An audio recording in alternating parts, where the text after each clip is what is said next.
Prologue. It was so very dark, Concepcion, Chile, circa 1621. They tied handkerchiefs around their sword arms before they began.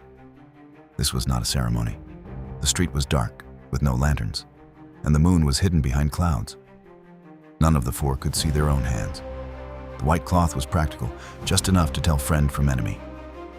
Honor meant you had to kill only the right man.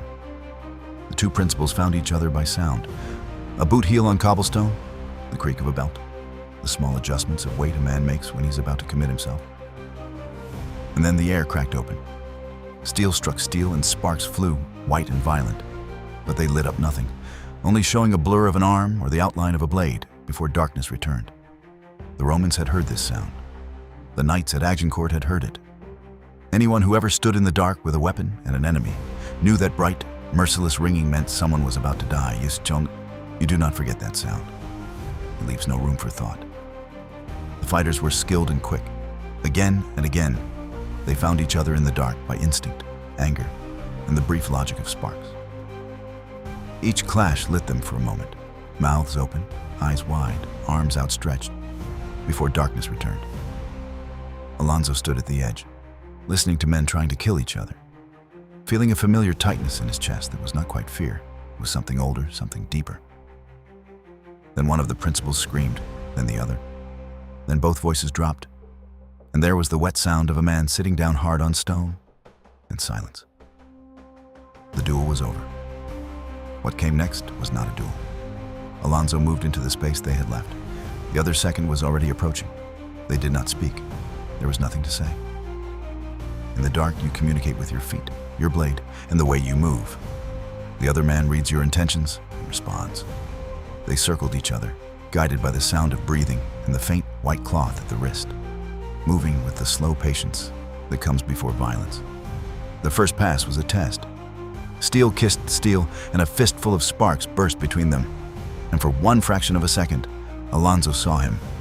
A shape, an arm, a white handkerchief. Then dark again. The second pass drew blood. The blade caught the outside of Alonso's forearm, and pain hit before he understood what had happened. It was a sharp, sudden burn. The body's warning before the mind knew. The cut was not deep or deadly, just a reminder that this opponent was real, fast, and unafraid. Instead of retreating, Alonso pushed forward, like a soldier who is wounded but refuses to give ground. He forced the other blade aside with a strong parry that sent a shock up his arm and scattered sparks into the darkness. They were close enough now to feel each other's breath. The next exchange was fast and brutal. Neither could see what they were doing, but it did not matter. Alonso caught the man's blade on his crossguard, pushed it down, and stepped in close. The pommel hit something solid, and the man staggered. His sword hit the cobblestones and slid away into the dark. Alonso moved forward, driving his blade between the man's ribs before he could recover or fall, before anything could stop him. The man did not die immediately. They never did, in Alonso's experience. He made a sound, a single syllable, high and startled. The sound a person makes when the world delivers news too large to understand all at once. And Alonso stood there in the dark, with a sword and a dying man, and knew the voice. Had always known the voice. Alonso knelt over Miguel in silence. Voices came from a doorway down the street, and someone went to get a priest. In the colonial world, you called for a confessor before a surgeon, because only one of them might still be useful. What was there to say? It's me. It's your sister. I am the one who did this. Miguel made his confession. At the end of it, the priest asked the question it was his duty to ask. Who had dealt the killing blow? Miguel turned his head and looked at the figure crouching over him. It was Alonso, who had always appeared in strange places over the years and never fully explained himself. Then he whispered the name of one of the dead men. He died soon after. In those last minutes, he had time to think about what he was doing and to make a deliberate choice, with whatever clarity a dying man can have. He lied to the priest in his final confession. He lied to protect her.